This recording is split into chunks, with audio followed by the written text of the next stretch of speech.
stayed inside Edo Castle only on the most serious business. Her aunt had died, and although they hadn't been close, the woman had been kind to Reiko during her childhood. That fact, plus family duty, had obligated Reiko to brave venturing outside to attend the funeral. Now her procession suddenly slowed. Guards at the front ordered, "Get out of the way!" She risked opening the shutters a crack and saw 2 oxen yoked to a cart filled with lumber blocking an intersection. Such carts, owned by the government, were the only wheeled vehicles permitted in Japan. Forcing everyone to travel by horse or by foot prevented troop movements and insurrection, at least in theory. Soldiers behind her called to the others, "Keep going, don't stop!" The front guards yelled, "Move it now or die!" A jarring thud hit the top of the palanquin. Reiko gasped as her bearers wobbled under the extra weight. One of them shouted, "There's a man on the roof!" The man must have jumped off the wall. While her guards shouted and jostled around her palanquin, she felt another thud as another man landed. "Ambush!" shouted the guards. The doors of the palanquin burst open. Reiko screamed.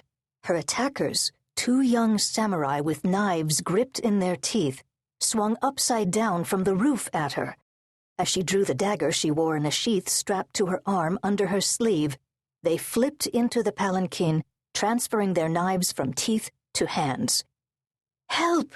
Reiko shrank into the corner and lashed her dagger at her attackers. Her blade cut their arms. They seemed not to care.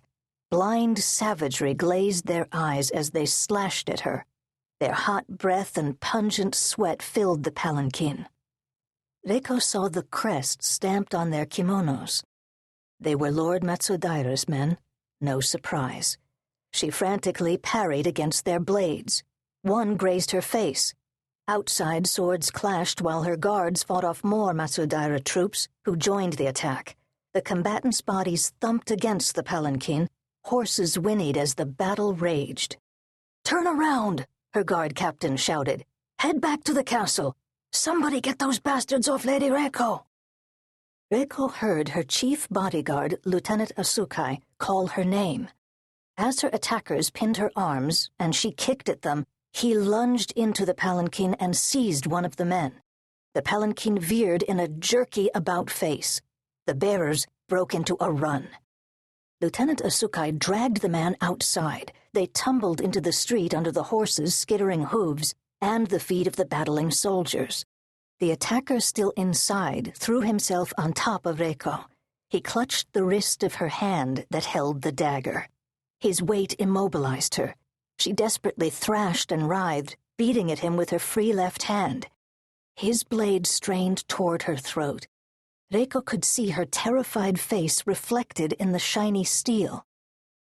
"Hold on, Lady Reiko, I'm coming," Lieutenant Asukai shouted. He grabbed her attacker's legs. Reiko struck at the man's face and sank her fingernails into his eyes. He screamed, let go of her, and reared up. Lieutenant Asukai yanked at his legs until he flew backward out of the palanquin, bleeding from the eyes, knife raised, mouth yowling. Reiko saw the portals of Edo Castle ahead, promising sanctuary. The castle was neutral territory in the conflict between Sano and Lord Matsudaira, by tacit mutual agreement. They both lived inside it. Neither wanted war on his own doorstep.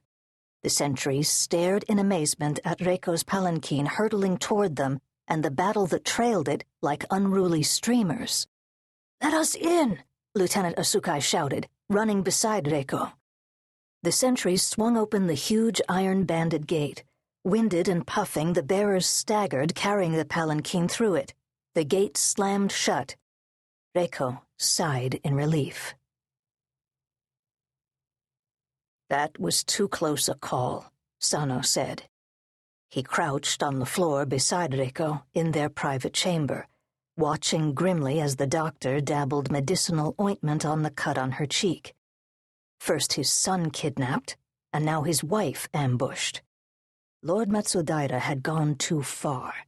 Sano tasted fury as raw as blood. Reiko